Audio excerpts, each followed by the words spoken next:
Bonjour et bienvenue sur le plateau de Bonjour chez vous. Aujourd'hui, nous allons voir si c'est possible d'être heureux. Et je casse le suspense, oui, c'est possible, mais nous allons voir comment on peut être heureux et quels sont les freins également à notre bonheur. Et nous avons un invité aujourd'hui, Denis Morissette. Bonjour Denis. Bonjour. Tu vas bien ? Très très bien, merci. Merci d'être avec nous sur le plateau de Bonjour chez vous. C'est une grande première, c'est ça, hein, on ne l'a jamais fait encore, Non, c'est une grande première fois. Et tu as un ministère vraiment au niveau de la relation d'aide, soins pastoral. On sait que tu prends soin de beaucoup de personnes. Tu as pris soin de beaucoup de personnes et tu le fais encore. Tu es également enseignant dans des écoles bibliques, instituts de théologie et conférencier. Une vie bien active au service du Seigneur. Bien remplie. Je tire le meilleur de la vie. Ah, c'est bien, c'est bien. C'est une bonne chose, ça.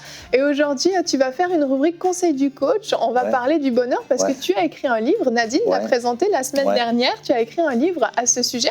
Est-ce que rapidement, tu peux nous dire quelques mots sur ce livre? Et en fait, il y a une histoire derrière l'histoire. C'est que lorsque je me suis... Bon, bien évidemment, les gens qui venaient me rencontrer, me consulter, avaient leur vie mal en point. Donc, eux aussi cherchaient à être heureux. Puis je me posais la question. Et un jour, je suis en train de bouquiner chez un grand libraire. Je vois plein de livres sur le bonheur, le Dalai Lama, les psychologues sur le bonheur. Puis je regarde dans la rubrique chrétienne ou religieuse, puis je vois rien sur le bonheur. Comme si le sujet avait été un peu évacué, oublié, tout ça. Et lorsque je suis revenu à la maison, j'ai regardé dans le Nouveau Testament, bien sûr, dans l'Évangile, pour découvrir que c'est le premier message que Jésus a prêché, du moins celui qui est documenté dans les Saintes Écritures, c'était sur le thème du bonheur. Donc, c'est intéressant qu'elle ait adressé ce sujet 2000 ans avant notre temps sur des préoccupations très modernes, mais qui étaient là à l'époque aussi. Exactement. Bien sûr. Exactement. Et ça, t'en parles dans ton livre. Tu vas en parler tout à l'heure dans la rubrique Conseil du coach. Tu vas nous dire si le bonheur est possible et comment il est accessible. Et donc cette émission est vraiment dédiée à la joie, au bonheur. Donc on va s'efforcer d'être de bonne humeur et souriant.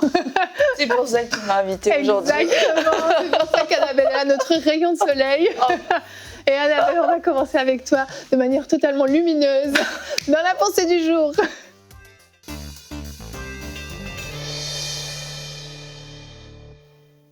Quand on est malheureux, on a tendance à le savoir et puis aussi quelquefois à le faire savoir aux autres. Mais aujourd'hui, j'aimerais te dire que peut-être, sûrement, tu es heureux, mais que tu ne le sais pas.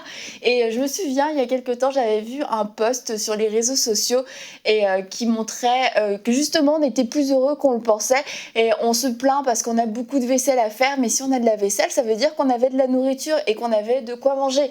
On se plaint parce qu'on a beaucoup de linge à laver, beaucoup de lessive, mais ça veut dire aussi qu'on a des habits à porter et qu'en fait, on regardait du mauvais côté, on avait la mauvaise perspective.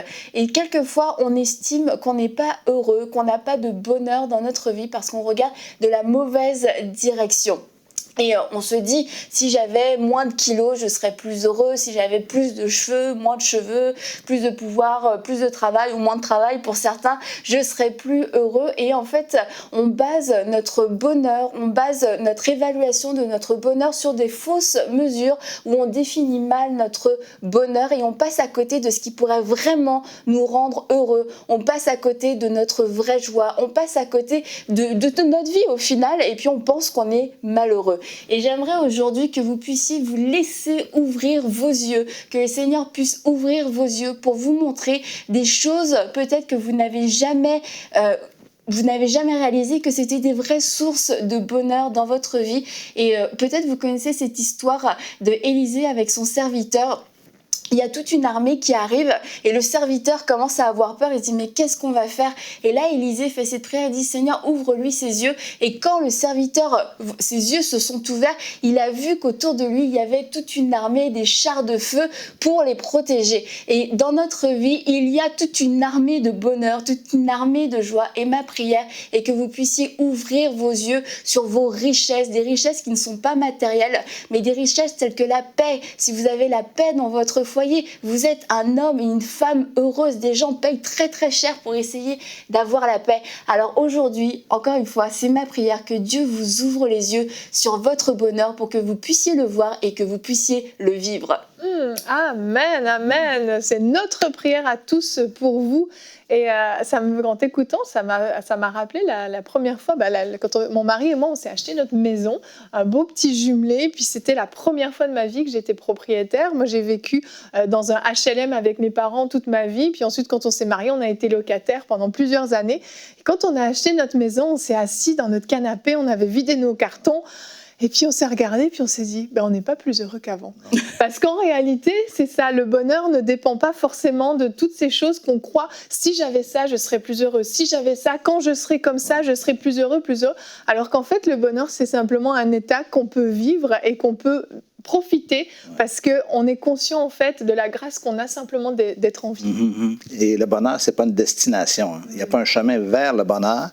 Le bonheur, il est en chemin dans ce que tu racontais, c'est-à-dire de changer notre attitude, de voir différemment, de concevoir différemment.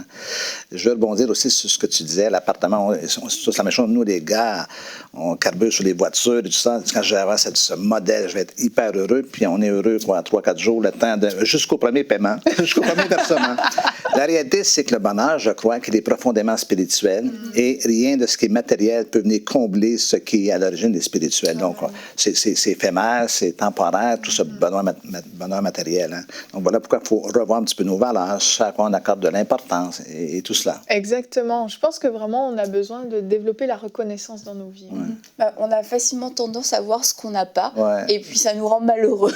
Parce que ce qu'on n'a pas, c'est ce qu'on aimerait avoir. Et puis, on oublie vraiment ce qu'on a, ce qui est... Et il y avait...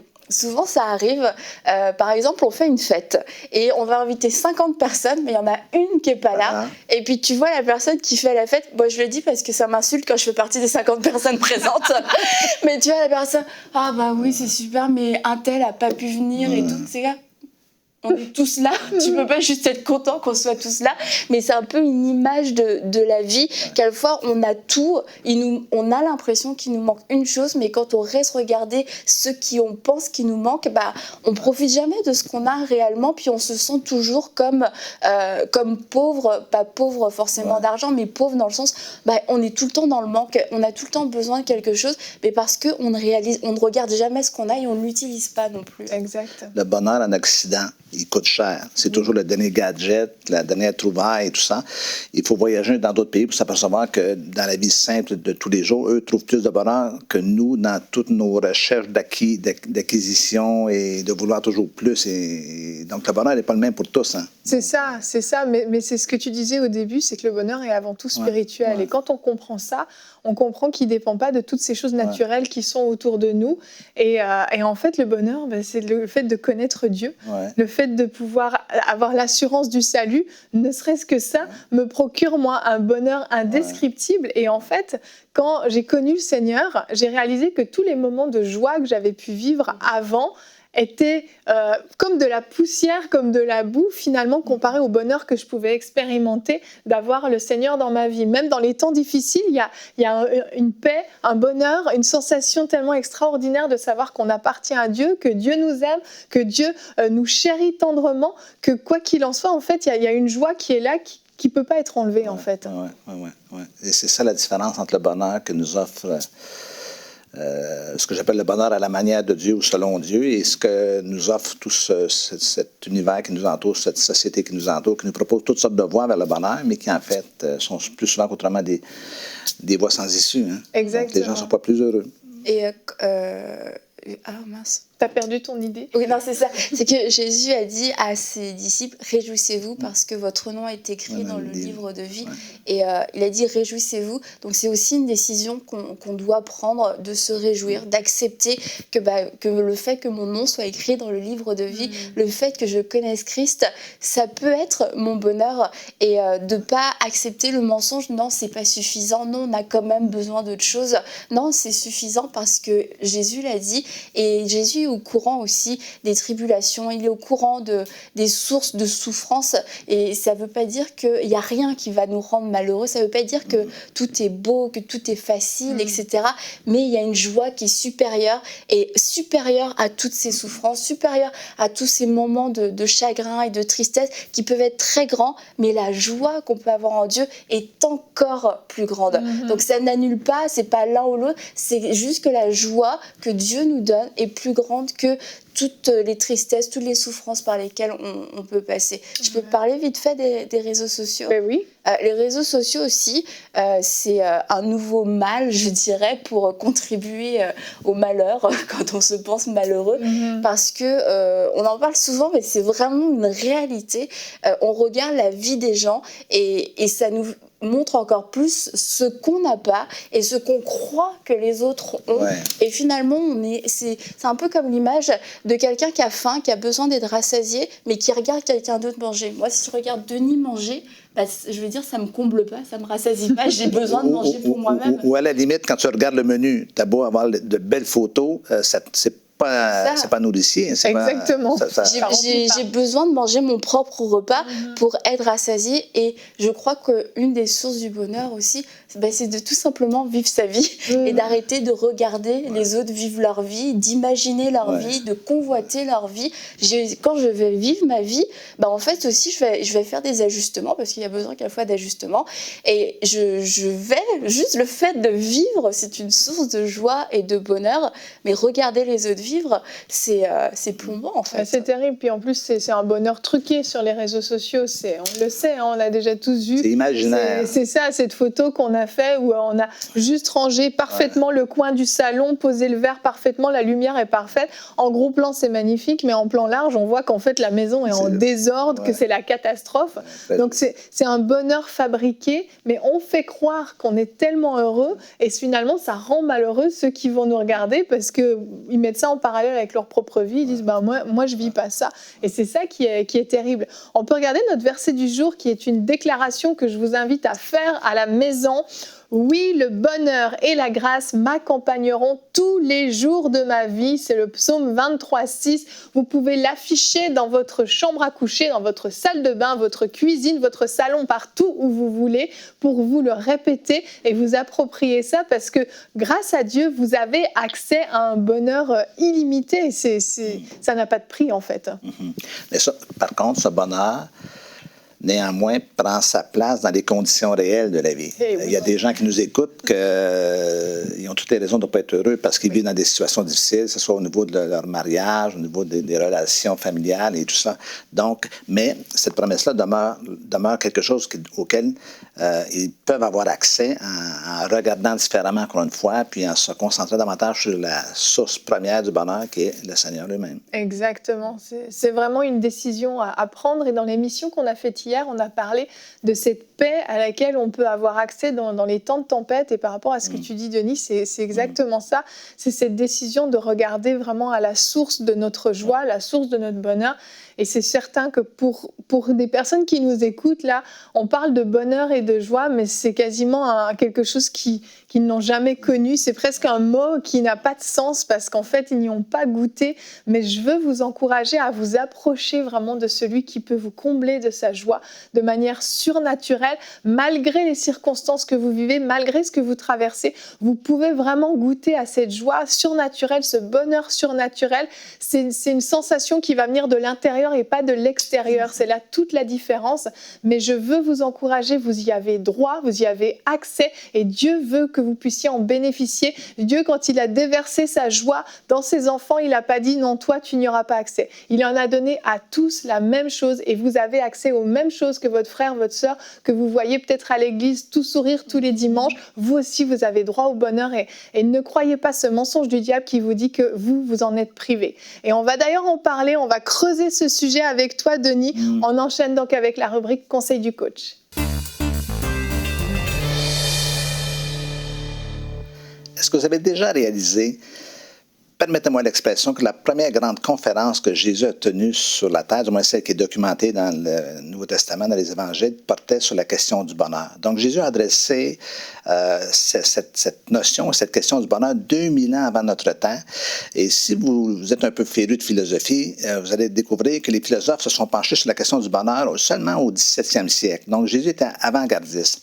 Et lorsque je lis ces textes-là, je me suis posé la question, pourquoi Jésus avait adressé cette question du bonheur avec ces gens dans un pays brûlé par le soleil, rocailleux, où il semble que les besoins les plus importants, c'est davantage des besoins de nourriture, d'accès à eau, d'un toit pour se protéger de tout cela. Mais Jésus savait ce qui se tramait dans le cœur humain. Et reprendre un peu la pensée de Blaise Pascal qui disait « Tous les hommes recherchent d'être heureux, cela est sans exception. » Quelques différents moyens qu'ils emploient, ils tendent tous vers ce but. Donc, cette dimension du bonheur est une recherche, une quête qui est partagée par plusieurs. Et Jésus, dans l'Évangile de Matthieu, à la fin du chapitre 4, le texte mentionne que Jésus parcourait toute la Galilée. Il enseignait dans les synagogues, prêchant la bonne nouvelle et tout ça, et la foule s'accumulait autour de lui. Le texte mentionne que sa renommée se répandait dans toute la Syrie. On peut imaginer le tableau. Une grande foule le suivit de la Galilée, de la Décapole, de Jérusalem. Jésus, vous savez, n'avait pas un chef de campagne pour attirer les foules. Il attirait les foules à partir de sa présence, de son amour qui était attractif. Et à la fin du chapitre, au début du chapitre 5, on voit que, voyant la foule, il se mit à enseigner. Donc, quand j'ai lu ce texte la première fois de voyant la foule, je me suis dit, mais qu'est-ce que Jésus a vu dans la foule? Parce qu'une foule, c'est une foule de besoins. Les gens sont tous différents les uns des autres et tout cela. Pour découvrir qu'en fait, une foule, c'est aussi un ensemble de besoins partagés par les gens. Et ça m'a amené à réfléchir à cette question du bonheur en disant, est-ce que le bonheur est une recherche qui est universelle? En fait, plus on s'éloigne des gens, plus on découvre qu'on est tous différents les uns des autres, mais plus on se rapproche, on le vit dans des discussions, puis on s'aperçoit qu'on a les mêmes préoccupations, les mêmes besoins. Donc, il y a ce qu'on appelle des besoins universels. Donc, le bonheur est une recherche, une quête qui est partagée par tous les gens, peu importe l'époque, peu importe les saisons, peu importe où ils peuvent vivre sur cette planète, peu importe encore une fois l'époque. Donc Jésus propose ce bonheur à tous, il est ouvert à toute cette humanité de gens qui recherchent partout à gauche et à droite, et parfois qui se perdent dans cette recherche-là, tout cela parce que c'est une quête.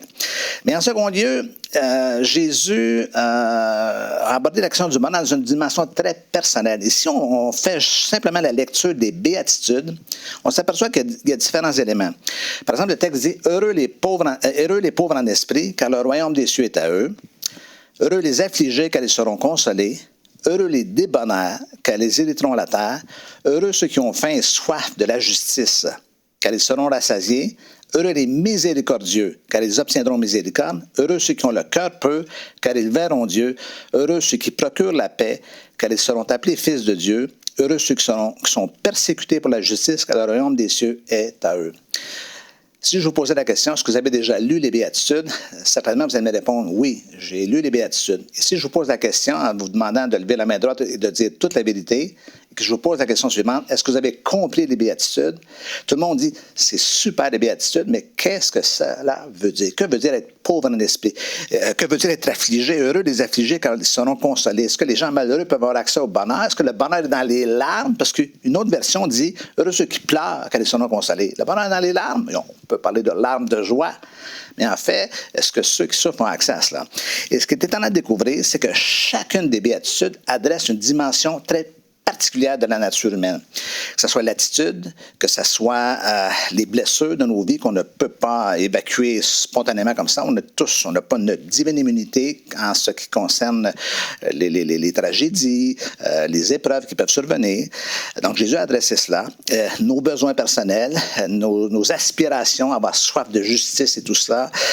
Nos relations aussi. Heureux ceux qui procurent la paix. La paix, c'est l'harmonie dans nos relations les uns avec les autres. Donc, dans toutes ces dimensions, Jésus adresse des enjeux très personnels. Donc, le bonheur, ce n'est pas simplement une espèce de package ou une espèce de lot ou avec ce qu'on trouve ou lorsqu'on reçoit ce que là, on a un bonheur complet dans toutes les dimensions de notre vie. La réalité, c'est qu'il faut voir ces aspects, ces zones dans notre vie où l'harmonie n'est pas là. Parfois, on peut être hyper heureux avec Dieu, mais pas très heureux dans nos relations. Donc, à ce moment-là, il faut pouvoir faire des ajustements. Donc, le bonheur est à la fois une quête qui est universelle, mais le bonheur est aussi une quête qui est personnelle, qui se manifeste dans ma condition personnelle de ma vie, mais c'est aussi quelque chose d'actuel. Et ce qui est intéressant, c'est que lorsqu'on écoute les gens parler du christianisme, bien sûr, ceux qui sont non-croyants ou non-chrétiens disent souvent que le bonheur que propose le christianisme, c'est un bonheur dans l'au-delà. Et c'est une façon, on a construit la notion de paradis à la fin de nos jours comme étant une espèce d'anesthésique pour endurer nos pauvres conditions. Mais quand on se penche dans le Nouveau Testament, on s'aperçoit que l'idée de Jésus, c'était dans la vie réelle et actuelle. Donc, Jésus est venu sur terre, envoyé par Dieu pour apporter la vie, mais aussi pour apporter le bonheur. Vous savez, il n'était pas sans savoir qu'il pénétrait dans la réalité de la condition humaine avec ce que cette réalité peut présenter de souffrance, d'injustice, de méchanceté, tout cela.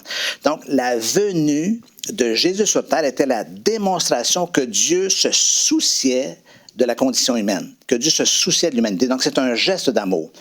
Et je dis souvent à la blague, mais Jésus n'est pas venu les mains vides. Il a apporté avec lui quelque chose de précieux qui sont les béatitudes. Les béatitudes, c'est le bonheur de Dieu, c'est le bonheur selon Dieu, c'est le bonheur à la manière de Dieu. Donc, mais vous savez, le bonheur n'est pas quelque chose qu'on reçoit par la poste. C'est pas un colis. J'étais malheureux et tout d'un coup, j'ai reçu le bonheur. Le bonheur, c'est le résultat du réaménagement de ma vie dans des secteurs précis. Tout le monde recherche le bonheur, mais évidemment, ce n'est pas tout le monde qui sont heureux. Et il y a des gens qui vont toujours être malheureux dans leur vie parce qu'ils ne font pas ce qu'ils doivent faire pour être heureux. Par exemple, une partie du bonheur provient de l'harmonie dans mes relations. Donc, combien de fois on voit les conflits dans la famille, les conflits de génération, les conflits entre les parents et les enfants et tout ça. Et est-ce que je peux être heureux malgré tout ça? La réponse, non. Le bonheur va venir comme résultat du réaménagement de ma vie dans des secteurs précis.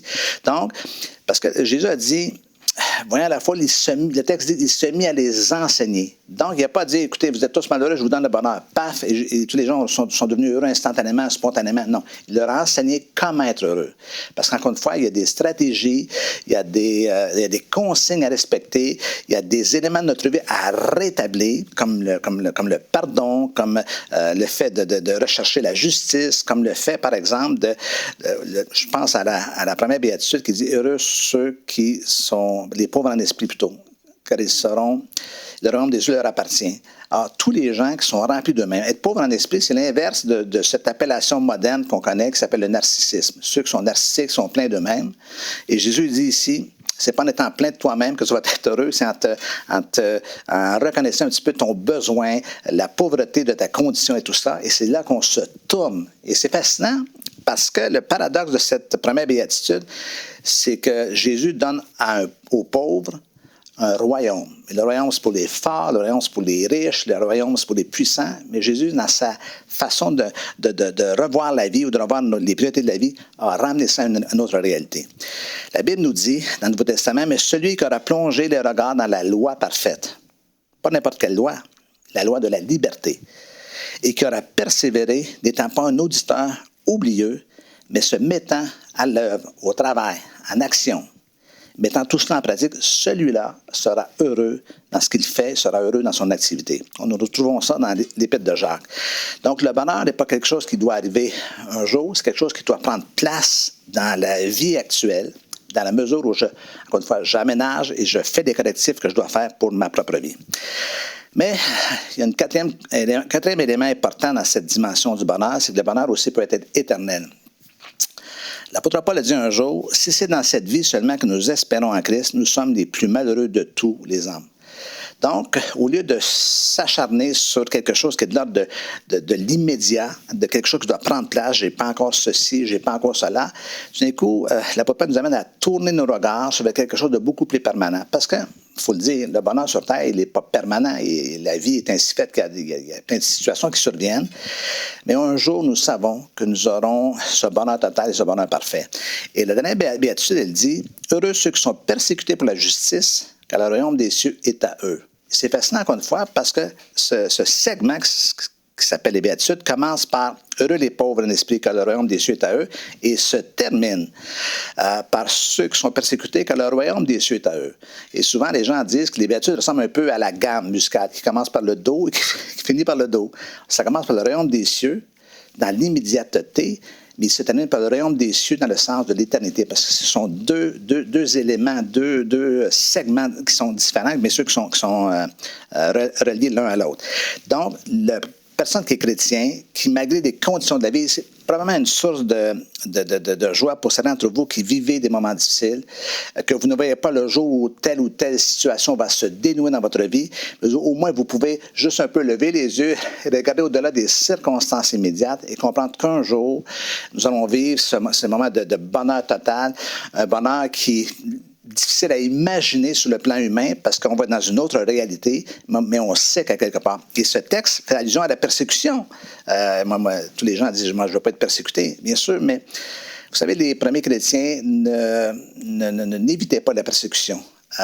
Puis souvent, quand on parle des apôtres qui sont tous morts martyrs, les disciples de Jésus, du moins les 12 apôtres, à l'exception de l'apôtre Jean, on se pose la question, mais pourquoi ils ont accepté de tout cela?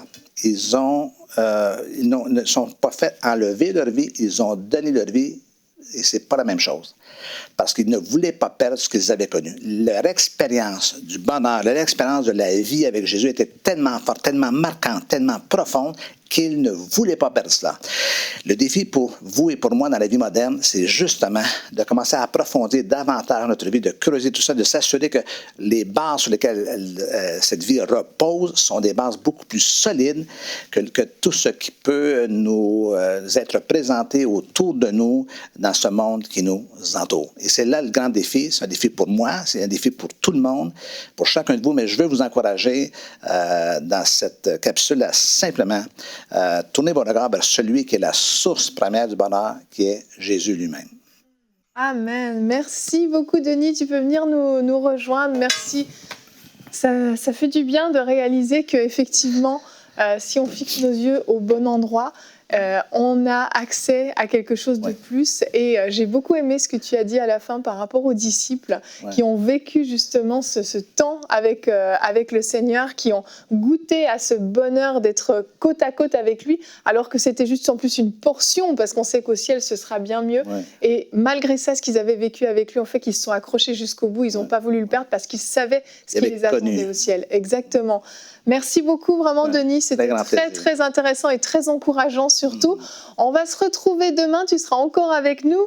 Et demain, notre thème sera « Ta situation actuelle n'est pas une fatalité ». Et Denis, tu vas faire une rubrique famille sur bâtir une famille en bonne santé. Demain, nous verrons qu'on est acteur aussi dans nos vies. On a un rôle à jouer et la vie n'est pas une succession de fatalités, mais vous allez voir que c'est aussi une succession de bonnes ou de mauvaises décisions et qu'on est capable d'influencer aussi le cours de notre vie de cette façon-là. On se retrouve demain. Merci de nous avoir suivis et bonjour chez vous.